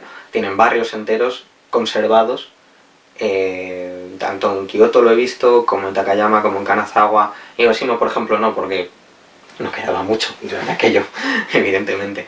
Pero sí lo vi en Nagoya también, pues esa parte más tradicional la conservan mucho. Y estuve en un sitio que es Irakawa, que es un pueblo Patrimonio Nacional de la UNESCO, Internacional de la UNESCO, que es el típico pueblo antiguo japonés, que son casas mucho más tradicionales, con techos de paja, con estructura redonda, todo dentro de una montaña, o sea, dentro no, en el valle de una montaña. Es absolutamente precioso y hay muchas diferencias entre muchos de ellos, ¿no? Pero yo lo que más disfruté sobre todo era pasear por esas calles en las que a un lado había una tienda de palillos con pues también con todas estas cosas tradicionales como pueden ser kimonos, yukatas y demás, y luego a la izquierda veías un sitio donde se hacían ceremonias del té, luego veías otro sitio, un sitio donde se hacían talleres de caligrafía japonesa, bueno, una espectacularidad en ese sentido, y ese era el tipo de calles que a mí me fascinaban tanto y que eran más tradicionales. Estuve también en un barrio de samuráis, antiguo de samuráis, pasando a la casa de un samurái pues tenía su jardín zen, así, ¿no? Como lo suelen llamar, su jardín con todas esas partes tan especiales. Y ahí me sentí muy conectado con ese país, algo muy, muy curioso. El asunto samurái realmente tiene una profundidad tremenda en esta cultura. Tremenda. Lo que transmite esa figura. Totalmente. Es verdad que normalmente se suele confundir a samuráis como guerreros, digamos, instruidos, ¿no? Como guerreros que eran la élite del país, y la tradición samurái no tiene nada que ver con eso. La tradición samurái son señores al servicio de un señor feudal, al servicio de alguien, eran mercenarios, al final. Y el que no tenía dueño, por decirlo así, el que no tenía señor, el que no servía a nadie, era un ronin, alguien que no tenía esa casta, por decirlo así. Y después, pues había familias de samuráis muy importantes y muy, muy tradicionales, con muchos ancestros, que iban transmitiendo todo eso a las generaciones venideras. De ahí lo de pues, el honor y todas estas cosas, ¿no? De manchar el nombre de los ancestros, del apellido y todo esto. Y es una tradición fantástica, y yo creo que en un momento cruenta también. Luego los samuráis, por lo que he leído, pues también toda esa parte se transfiguró bastante, se corrompió bastante, y eran personas que hacían pues una especie de postureo, como se suele decir ahora, ¿no? Tenían una especie de fachada con respecto a la sociedad que no era como era antes. Pero bueno, básicamente es fascinante ver también todo eso. ¿Has estado en bosques? Sí, ¿Solo? Sí. Cuéntanos, bueno, ¿qué tipo de bosque o qué sensaciones tenías ahí? ¿Pasaste mucho tiempo en soledad? Sí, bastante. Recorriéndolos. Bueno, me parece, quizás de todo lo que estás contando, me parece que meterse en un bosque, en ese lugar, en esa cultura, en ese archipiélago tan lejos, y con esa energía, porque ahora nos cuentas esa anécdota energética, pero se palpa una energía distinta que no sabe uno tampoco cómo explicarla. Quizás es un compendio de la propia energía del inconsciente colectivo de los japoneses, su propia, lo que emiten, eso que no se ve y emitimos todos. Podemos encontrarnos aquí, por ejemplo, unas nubes invisibles de estrés absoluto. Absolutamente. Densísimas, donde aquí hay gritos, no se habla, se grita, donde hay músicas estridentes. Es maravilloso estar en un país en el que ningún coche lleva la ventanilla bajada, con la música a todo volumen, molestando a los demás. Es impensable. Y alardeando de no se sabe qué tipo de gato metido en una licuadora. Entonces, porque yo cuando viajé la primera vez a Lanzarote, en el año 2006, yo de verdad percibía una energía que quizás esa tierra volcánica, en medio del océano Atlántico, distinta a esa energía ibérica. El caso es que yo notaba algo que no se puede explicar con el raciocinio, pero notas una energía distinta, una sensación sutil distinta. ¿Tú la percibías allí y en el bosque en concreto? Absolutamente. Absolutamente. A ver, creo que también hasta cierto punto está influenciado mi pensamiento, mi cognición y mi espiritualidad por lo que he vivido aquí, lo que he leído, lo que tal, ¿no? Evidentemente, pero sí que veía una diferencia brutal. Yo el tiempo que más he pasado, digamos, en soledad, no es como en un bosque en concreto, digamos, pero sí estuve en un ryokan, que es un sitio tradicional japonés, pues la típica casa con suelos de tatami, que dejas los zapatos en la entrada y demás. Era un hotel más o menos grande, tendría 4 o 5 plantas, bueno, no miento, tenía como 2 plantas, pero varias habitaciones. Y estaba metido dentro de la montaña, absolutamente dentro de la montaña, en un pueblito súper pequeño, en la montaña de Takayama. Que era uno de los pueblos de los que te comentaba antes. Y estando ahí hubo un día, es que fue muy curioso además, fue una sensación muy agradable, pero también de cierta congoja. Congoja por enfrentarte a esa soledad y a ese silencio, y por enfrentarte a tus propios fantasmas, a tu propio proceso personal y espiritual. Fue una sensación muy inquietante y a la vez muy constructiva. Estuve 3 días en este hotel, y 1 y medio de ellos no pude salir porque había una ventisca y estaba todo nevando y demás, y no pude salir.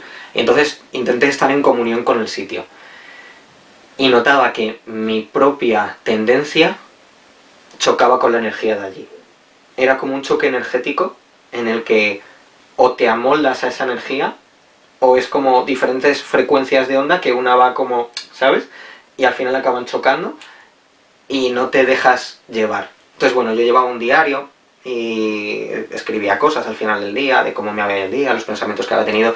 Intentaba exponerlos ahí por una suerte de comunicación conmigo mismo, ¿no? Y con mi futuro yo. Tengo pendiente revisar ese diario para ver qué es lo que escribí. Pero en cualquier caso, vi que necesitaba bajar la onda espiritual agresiva que llevaba, digamos, de estrés, de hacer cosas, de mirar, de ver.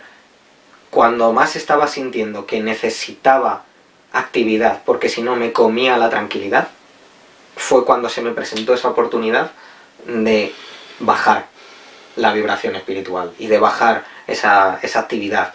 Y fue como intentar entrar en calma, ¿no? En un mar que está tranquilo y no perturbar el agua. Digamos que era algo así. Y fue fascinante, porque al principio sentía muchísimo estrés. Fíjate, no por estar encerrado, porque a mí me gusta, y estar conmigo, mi soledad. Yo me llevé mi tablet para leer, etcétera, mi música, pero era como que no podía conectar con el sitio hasta que no relajé un poco y no vi que llevaba también demasiadas expectativas sobre un sitio, sobre cómo me podía sentir en un sitio cuando el trabajo estaba en mí, básicamente. Fue una catarsis de alguna manera. Absolutamente. ¿Se te ha quedado esa sensación grabada? Absolutamente. Absolutamente. O sea, que es un regalazo que te has traído de allí. Evidentemente. Ese y otros que he vivido, ¿no? Que ahora hablamos de ellos si quieres. Y sobre todo estar dentro del Ryokan este y estar en el onsen, que es las aguas termales, con ese agua hirviendo, con un paisaje nevado, una montaña, Madre mía. absolutamente idílico. Por favor. Y frustrado yo por no poder sentirme absolutamente en paz en ese sitio. ¿Por qué no podías sentirte absolutamente en paz? Por esa energía que yo traía. Vale. Es que esta reflexión me parece el momento culminante de la entrevista y de lo que estás transmitiendo. ¿Vale? Porque ya hablamos de otros campos del ser humano. Totalmente. Y me parece muy interesante que te hayas traído eso contigo, pero seguramente es una herramienta que la vas a usar muchas veces a lo largo de tu vida. Totalmente. Yo ahí lo que sí he hecho en falta es unas porras. Desayunar unas porras con un café. No hay porras, ¿no? Mira, José, eso fue de las cosas que más he echado de menos. O sea, sentarme en una terraza con un café y unas porras. Es más, lo primero que llegué que hice al llegar aquí a Madrid fue llamar a mi mejor amiga, que me vino a buscar al aeropuerto, y decirle, mira, me quiero comer un bocata y una cerveza en una terraza, no quiero otra cosa. ¿Por qué pasa con la comida allí? O sea, la comida es espectacular. ¿Te gustó la comida? Sí, La gastronomía de allí te gustó. De verdad que sí, pero yo el concepto bocata... Pero echabas en falta un bocata. Un bocata. Es que fíjate, ¿no? Lo que es. Ni siquiera tortilla española porque había comido en una taberna, además muy auténtica, una persona que habla español, bueno, que conocido este que mencionaba antes. Era lo que más echaba de menos. Ese bocata. Bueno, normal, al final todos tenemos unos gustos de nuestro país. La gente en la aldea, en el pueblo, llamarías más la atención. Sí. Todavía que la ciudad, evidentemente. Y no lo notabas. Y tampoco lo notabas. Tampoco. No. ¿Pero te vino alguien a preguntar alguna vez por curiosidad? Sí, claro. En los pueblos. Y en la ciudad. Y te hace sentir bien. Sí. Nadie te hizo sentir incómodo. Nadie, súper respetuoso. Ni que le molestaba tu presencia. No, en absoluto, para nada. Para nada, era todo como... Pues ya te digo, ese respeto. Esa curiosidad desde la que se hace, pero desde el respeto. Tú si te das cuenta aquí, la energía. Bueno, otro día hablamos de la energía de eso, ¿no? de aquí, pero vale, que no se nos olvide, tienes que contarnos esa especie de epifanías, Bueno. por llamarle de alguna forma. Venga, suéltate, cuéntanos esas sensaciones o experiencias. Mira, solo he sentido 2 veces este tipo de experiencia en mi vida.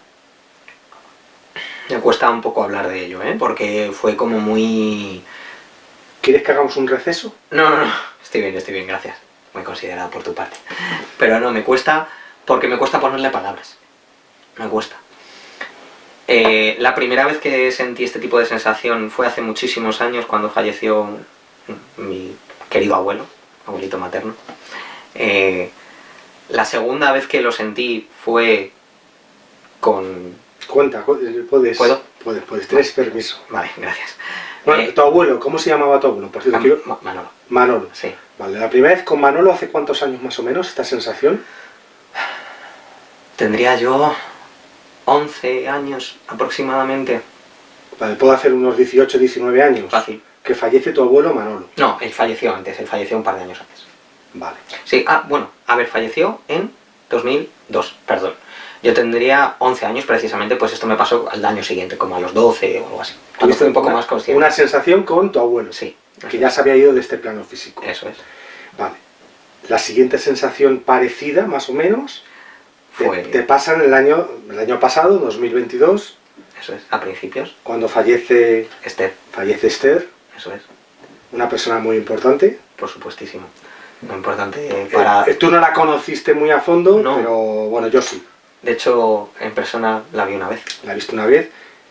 Y después de irse Esther, de volver a los mundos mat, de volver a casa, de volver a las estrellas, de reconectarse con la luz, de salir del sueño de esta vida física, tienes una experiencia con Esther. Él me contó su experiencia con Esther, os puedo decir que es espectacular. ¿Y quieres decir que ahora en Japón ha habido un momento donde has vuelto a sentir algo parecido? ¿Por tercera vez en tu vida? Bueno, me dejas, yo esto no lo conocía, me lo está desvelando ahora mismo, Miguel. Quería reservarlo para este momento. Así que la cámara es tuya.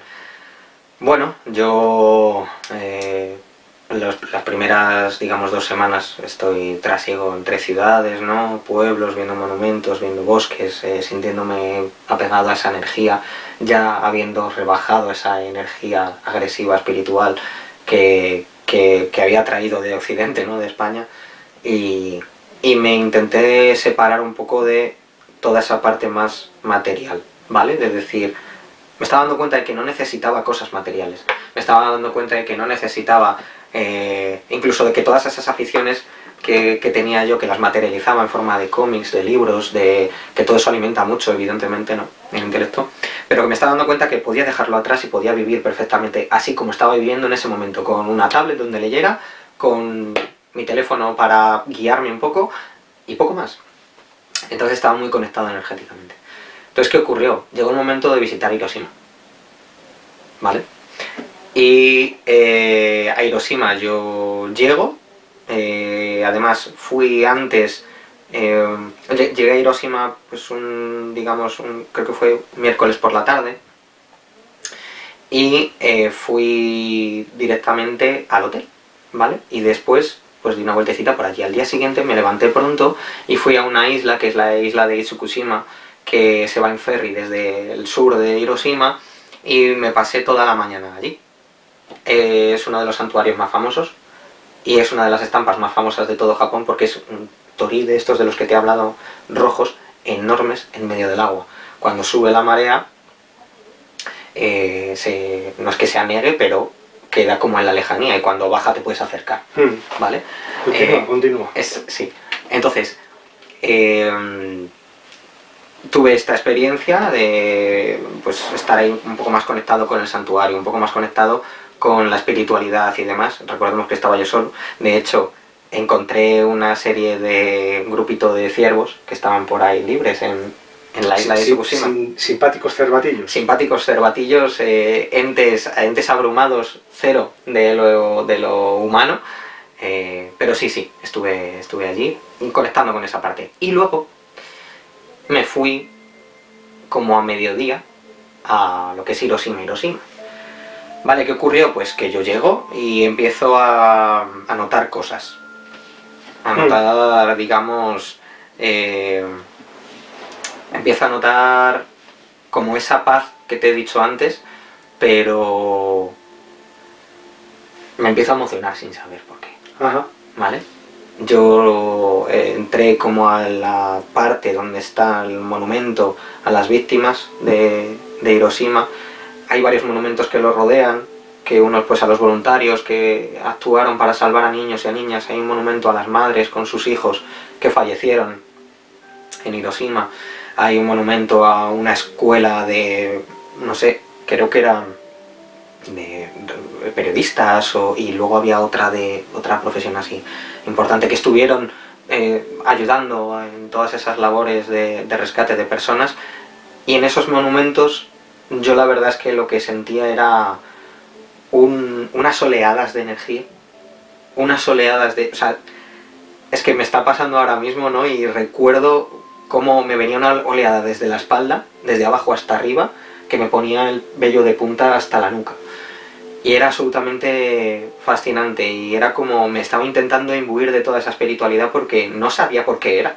Porque yo lo miraba en el móvil, tenía como un traductor que yo ponía en la pantalla y veía los kanjis, ¿no? La traducción de los kanjis, y empezaba a notar todo eso antes de leerlo, antes de leer qué era aquello. Yo solo veía piedras y un monumento y todo esto. Claro, el punto culmen de esto fue ya cuando eso era algo suave, pero fui donde está digamos, esa parte donde se realiza el rezo hacia las personas, esas oraciones tan propias de esta cultura sintoísta y budista.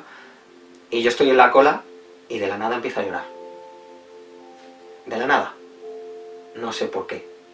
Empiezo a llorar, como además desconsoladamente, como un llanto que es que me paralizó. Es que no sabía qué hacer.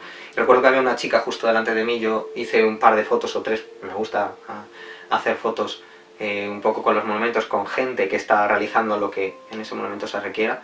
Y recuerdo que tuve que parar, que llegué, cuando me tocó a mí hacer el rezo, porque eso es voluntario, evidentemente había alguna cola, yo llegué, eché la monedita y hice el ritual del rezo, las palmas, la genuflexión y todo esto, y me quedé allí un rato porque sentía una conexión, José, que solo he sentido esas 2 veces. Unas oleadas energéticas, una sensación de, a la vez, pena, paz y esa parte de misterio. Y no podía controlar el llanto, es que no paraba. Y no sabía por qué. Era como que estaba conectando tantísimo con la energía del lugar que no sabía por qué. No podía parar. Y recuerdo que la chica que justo se había ido delante de mí, recuerdo que en ese momento me estaba haciendo una foto cuando estaba orando. Y la miré y fue como voy a salir en una foto, voy a salir mal. Ahí conecté un poco con esa parte humana y me fui, porque no quería que se viera como que quedara constancia, no de todo eso que estaba viviendo yo, sino que no quería que se hiciera parte de un post de Instagram, ¿sabes? Entonces me fui, rodeé toda la cola, me fui a un parquecito que había cercano, me senté y estuve ahí 20 minutos, así, siguiendo llorando con las gafas de sol puestas porque no podía. Y es una experiencia, José, que desde aquel momento me ha marcado otra vez. Es un llanto que al mismo tiempo que te trae tristeza, entiendo que te trae como conexión con algo inteligente que está fuera de nuestro control, algo muy grande que no sabemos ni qué es. Totalmente. Vale, pues que si quieres a los telespectadores les puedes decir, bueno, pues en el caso de tu abuelo materno y en el caso de Esther, 2 personas que se fueron de este mundo y después, bueno, en el caso de tu abuelo 2 años más o menos. Sí, más o menos. Pero en el caso de Esther, al mes y medio súper rápido de irse ella, a mí me contabas que sentías, me acuerdo que en el caso de Esther, estabas en la cocina de tu casa en ese momento y es que toda la cocina era envuelta por esta sensación. Es que es como pequeñas réplicas de esa sensación. Lo tienes a flor de piel, entonces a mí me parece impresionante lo que cuentas, ese llanto que sale instantáneo, que sale solo, que sale nítido, sale natural, sale genuino. En este caso en Hiroshima es como si conectases con el sufrimiento de muchos seres humanos, como que está esa impregnación energética ahí, pero que al mismo tiempo, esto es mi elucubración, perdona, al mismo tiempo la nobleza o lo más noble que hay en tu corazón es capaz de conectar con ese sufrimiento. Sí. Por lo tanto tiene una parte, digamos, triste, pero una parte también gozosa de conexión. Total. Y luego lo que yo entiendo por lo que cuentas, ¿no? Que hay algo que está muy por encima de nosotros, que impregna todo. Algo inteligible. Yo a veces le llamo la trama sagrada, ¿no? Sí. Llámalo como quieras. Y estás como conectando con una esfera de conciencia inhabitual en nuestra vida ordinaria. Totalmente. Con nuestros 5 sentidos físicos. Y tú en estas 3 ocasiones has conectado. Tengo la sensación de que no va a ser la última. No sé por qué no, y cada vez se hace más frecuente, date cuenta, porque una fue hace, pues eso, 11 años, la otra hace 1 y la otra hace meses. Fíjate que en el caso de tu abuelo, un familiar y una persona importante para ti. Sí. En el caso de Esther, una persona con la que no has tenido una relación, pero sí que tienes conciencia de que es una persona importante para mí. Sí, sí, totalmente. Y que de alguna forma, tú en el caso de la experiencia de Esther además, se te desencadena, a diferencia de visitar el monumento de Hiroshima, lo desencadena el estar escuchando el audio de otra persona que ha tenido una experiencia increíble con ella. Sí. Y al estar escuchándola, de repente te brota a ti todo esto, ¿no? Absolutamente. Tú además que eres psicólogo, tienes tu parte racional, tu parte empírica, por supuesto, pero al mismo tiempo eres una persona, un psicólogo y un ser humano abierto a todo, ¿no? Sí, desde luego. Entonces, por lo que veo en tu relato, sabes diferenciar entre lo condicionado de nuestra mente, sí, absolutamente, y lo que brota de una manera imparable y que viene de algo más profundo. Sí, evidentemente. Yo cuando... Ha sido mi menisco, perdón. O sea, es que, digo, igual se te ha roto un juanete. Sí, no, ha sido el ligamento, acaba de romperse. Ah, bueno, pues pero se ha curado por lo visto. Voy a aguantar el dolor. Ah. No, con lo que estás contando se ha sanado. Se ha sanado. Pues ya está, si es que es la energía. Tu sintoísmo importado me acaba de sanar. El sintoísmo importado, ojo. Ojo a este concepto, siempre muy importante. Perdón, no podemos evitar los cachondeos, No, pero, es que pero bueno, a mí, Miguel, me parece espectacular lo que estás contando. fue maravilloso porque es verdad que me recordaba mucho la experiencia que tuve con Esther. Voy a detallar muy poquito más lo que ha dicho José porque lo ha contado estupendamente bien. Yo estaba en la cocina, escucho el audio de una experiencia que ha tenido una persona pues cercana a la experimentación espiritual con respecto a Esther. Y yo en ese momento me entro en un proceso de shock. Yo no sé cómo explicarlo. A mí me han contado muchas cosas, evidentemente. Yo en la consulta me han contado cosas, pacientes, amigos, clientes, lo que sea, ¿no? Me han contado muchísimas cosas, me han contado sucesos paranormales con los que yo pues, no he conectado del todo, ¿no? Pero este relato en concreto me hace despertar algo en mí que yo no sabía que tenía, que de repente ocurre y pues lo mismo, me siento absolutamente paralizado, con la boca abierta, sintiendo este espeluzno bueno, no era un espeluzno de peligro ni de maldad, pero llegando, no sé, está mi escepticismo de, a ver, pues ya está, estás conectando con esa parte y estás empatizando demasiado con esa persona y sus sentimientos los haces tuyos por proceso de osmosis, de emocional, si lo quieres llamar así. Vale, yo creo que no fue eso, porque yo relación con esta persona que lo contaba, no tengo casi nada, pero era tal y lo que contaba y yo estaba en un momento de mi vida en el que estaba muy abierto a todas esas cosas. Evidentemente si no estás abierto yo creo que no puedes acceder a esto, y empiezo a sentir otra vez esas oleadas, ¿no? Y esa presencia, José, esa presencia que cada vez que yo lo menciono pues me devuelve a ese momento y me devuelve a esa parte de aquí hay algo inteligente, aquí hay algo que nos rodea, aquí hay algo que está con nosotros. No sé lo que es, no tengo ni idea, mi cabeza no me llega para pensar eso, pero siento que hay algo inteligente que lo recubre todo. No estoy hablando de Dios, porque no, creo que no tiene nada que ver, pero yo siempre me he considerado agnóstico. O no tiene nada que ver con el Dios de las religiones. A esto me refiero, precisamente con la idea tradicional de Dios que se nos ha inculcado, ¿no?, desde pequeños. Entonces, es una presencia espiritual que te envuelve y con la que yo a partir de entonces siento mucha conexión porque me ha ayudado en muchos momentos, de alguna manera. Y no la tengo como diariamente presente, pero sí que tengo presente la enseñanza que me quiso transmitir en ese momento, aquello que yo interpreté como una experiencia espiritual, ¿no? Que pues el concepto de mi vida, de la vida, del proyecto, de tu función, de todo esto, algo con lo que conectas muy profundamente. ¿También la muerte? Sí, claro. Yo creo que te lo he dicho alguna vez, lo hemos comentado en nuestras múltiples tertulias. Yo la muerte es un tema que no me asusta tratar, pero siempre hay un miedo, evidentemente, a lo que hay después, desde que eres pequeño, ¿no?, digamos, sobre todo con cómo se vive aquí también en Occidente.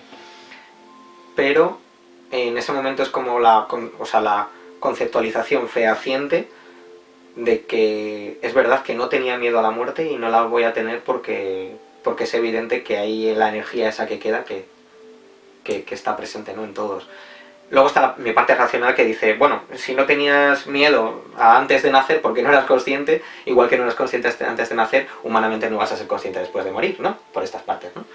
Entonces esa está mi parte psicológica, mi parte humana, con la que yo trabajo muchísimo, pero luego la parte más espiritual es la que te dice, bueno, hay presencia inteligente de algún tipo. Entonces es como, ahora es ganas de saber, ahora es misterio, ahora ya no es acostumbrarse a esa sensación de que no va a haber nada, que ya está, que sin más, que no me generaba estrés ni ansiedad ni nada, sino un misterio por querer saber.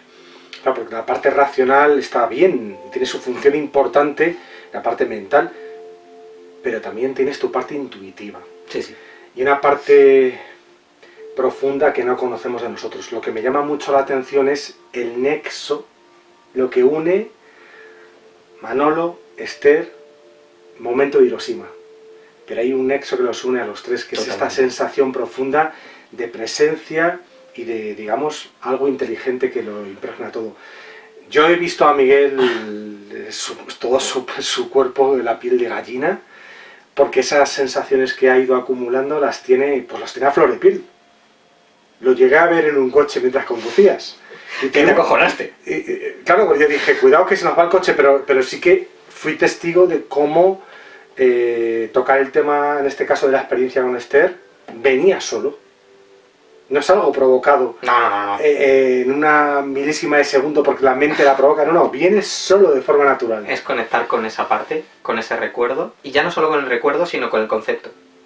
Con el concepto y con la entidad de Esther, y se me dispara automáticamente. Y es algo muy curioso, porque la gente se podrá preguntar, pero si este chaval no tenía relación. Evidentemente, yo conocía a Esther por ti, la vi una vez, lo que te digo. Aún más si cabe es la incredulidad, ¿por qué me ha pasado esto?, ¿no? Pero sí que es verdad que hay un hilo que digamos que lo une todo, y que no sé muy bien describir. Sí que sé que es una presencia que está a posta y que de alguna manera me dice algo, igual que le puede decir algo a todo el mundo, ¿no? No me siento especial ni nada por el estilo. Hay una parte muy racional mía que me llama ridículo por pensar estas cosas, ¿no? Y que me hace sentir vergüenza ajena por contarlas, porque es como, bueno, no, pero estas son tus convicciones, evidentemente, tus ramas de creencias, tus creencias nucleares y tal, que te hacen decir esto. Además, has tenido una educación religiosa que a mí siempre me ha dado igual, la verdad, y además he rechazado. Pero hay una parte que me intento dejar llevar, a estar abierto a estas cosas, porque desde que tuve la experiencia con Esther, mi vida ha ido por otros derroteros, ¿no? A nivel espiritual. Joder, es impresionante lo que cuentas. Desde luego yo lo que sí pienso es eso, confiar en una parte de nosotros que no conocemos y que en un momento dado de nuestra vida, y en muchos momentos puede ocurrir, seguramente mucha de la gente que nos está viendo en este momento le vienen también experiencias propias. Claro que yo puedo empezar a elucubrar y a generar fantasías, efectivamente, eso es una cosa. Y otra cosa es esa otra parte consustancial del ser humano. Y también creo que ahí hay que confiar en uno mismo. Tiene uno que confiar y saber discernir cuándo es algo que me he inventado yo, sí, o que estoy condicionado, porque imagínate que acabo de ver una película de terror que me pasa. y según me voy a la cama voy mirando para todas partes, ¿vale? Pues voy condicionado y, vale, una cosa es eso y otra cosa es cuando algo viene muy profundo, cuando algo se siente de esa manera y cómo reacciona tu cuerpo. Bueno, es que... Cómo reacciona tu piel, cómo reaccionan tus ojos con las lágrimas, cómo reaccionan tu parte emocional y cómo hay una conexión con la parte profunda. Cuando te estaba pasando eso en Hiroshima, ¿en ese momento que te estaba pasando recordaste a Manolo o a Esther o fue a posteriori? Fue a posteriori.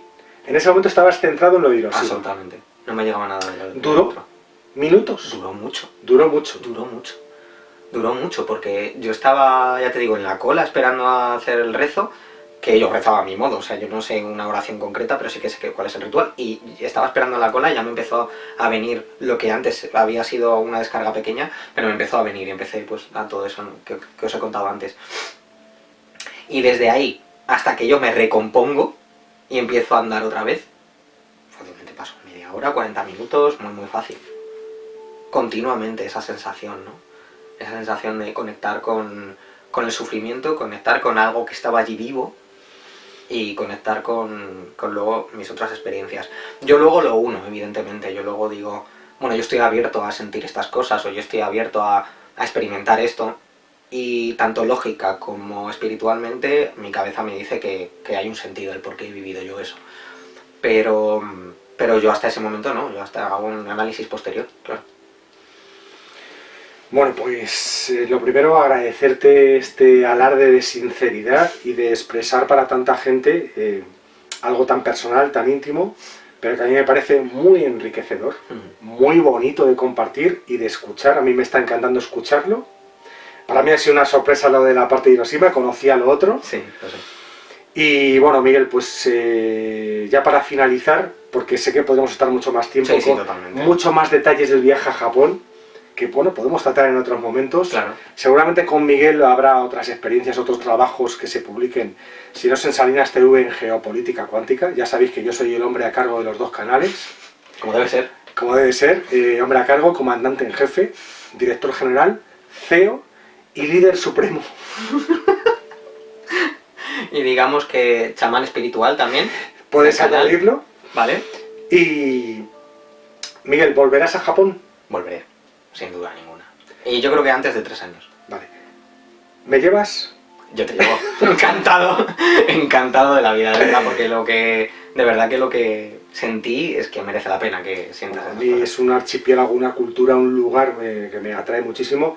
Tu viaje me ha interesado desde el principio, Lo sé. por eso quería que compartieses conmigo y con los millones de telespectadores que están detrás de la cámara. No te rías. No me río por eso. Ahora Me río porque me siento absolutamente pequeño. Claro, por las oleadas y turbas de Mira, te voy a decir una cosa. espectadores fanáticos. Hay unos 8.000 millones de habitantes en el planeta. Sí. Bueno, ahora mismo en directo están viendo esto unos 15.000. ¿Cómo puede ser? Bueno, porque hay entes astrales, Claro. hay entes varados, Claro. hay ánimas simpáticas. Sí, cuando se hace un programa en directo de Salinas TV, lo que se hace en las puertas del astral, se abren, Sí, todo tipo de seres, sí. desde los más elevados hasta los infraseres, pueden ver el programa también. Por lo tanto, efectivamente. ¿Crees que lo están viendo como en familia, en grupo de amigos? Yo creo que ahora mismo hay absolutamente bandadas, hordas de grises y de reptilianos comiendo palomitas viendo el programa. Esa es mi sensación. Es tu sensación que tiene que ser respetable. Tiene que ser respetada y es creíble absolutamente. Sí, no, por supuesto. Aquí nadie pondríamos en duda la veracidad de estas sensaciones. Yo te digo una cosa, ahora mismo hay todas las superlogias masónicas del planeta Tierra, ahora mismo están paradas Con palomitas. con palomitas, hombre, unos kikos, unos panchitos, vale. también puede haber, pero sobre todo palomitas, están viendo el programa ahora mismo. Qué fantástico, ¿no? Son entidades extraterrestres de la Federación Galáctica, de la Confederación Galáctica, de regionalismos fuera de la Vía Láctea, líderes insectoides. Ojo esto porque no lo hemos tratado lo suficiente, creo que da hueco para otra entrevista. Pero qué maravilla, líderes insectoides. Sí, líderes insectoides que ahora mismo seguramente están viendo este directo. Y me atrevo incluso a decir que todo tipo de dioses menores, dioses mayores, hombres a cargo, dioses a cargo de cada galaxia, jerarquías espirituales de toda índole, serafines, querubines, arcángeles, etc.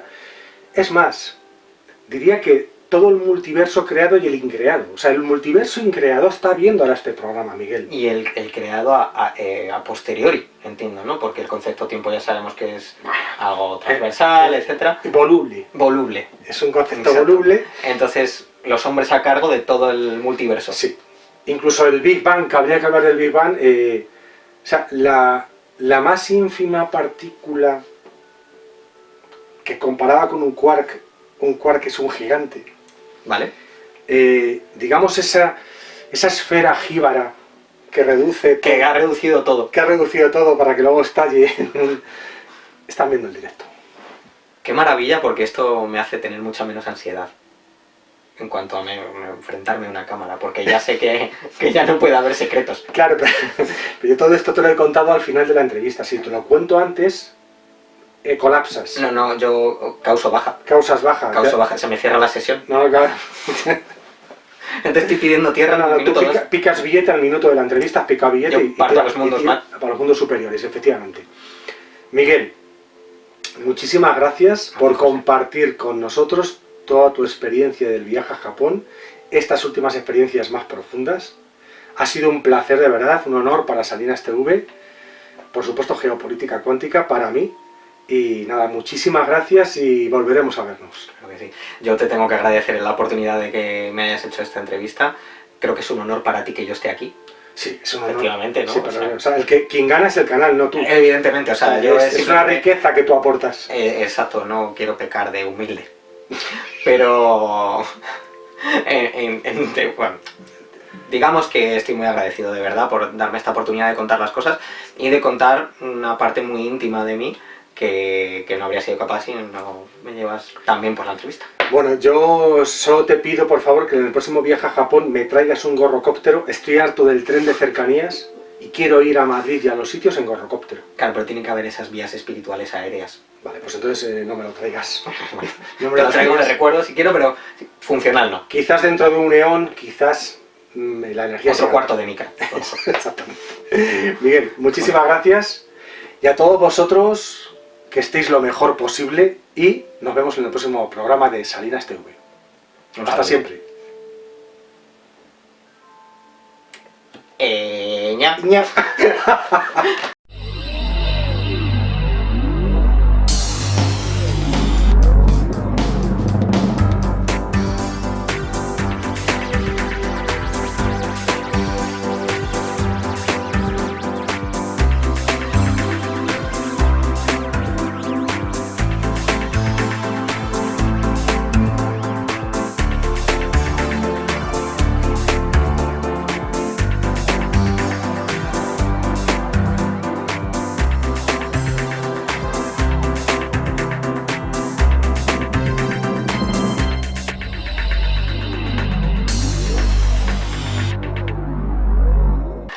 Dios mío, qué calor, José, tengo ahora. Ya, nos vamos a comer algo rápido y te vas. Uf, voy a ver. A ver cuánto ha durado, a ver. Puta pierna.